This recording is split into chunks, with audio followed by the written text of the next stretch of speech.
How to change app icon colors on iPhone.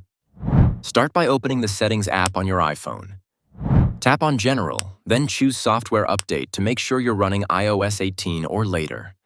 If you're not up to date, install the latest version to unlock this feature. Now go back to your home screen and either tap and hold anywhere there's no app or tap and hold on an app icon.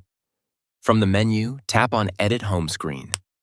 Once you're in edit mode, look at the top left and tap the Edit button. Now tap on the second option to customize your home screen.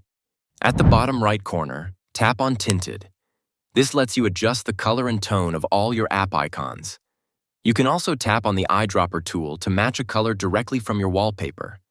For example, tap on the eyedropper and select a color from your background, like blue from an astronaut's helmet. It will automatically apply that color across your app icons. You can also drag the color slider manually to pick any shade you want. Your home screen icons will now show up with that custom tint. To reset it back to the default, press and hold again. Tap Edit, go to Customize, and then tap Automatic. This will return your icons to their original colors.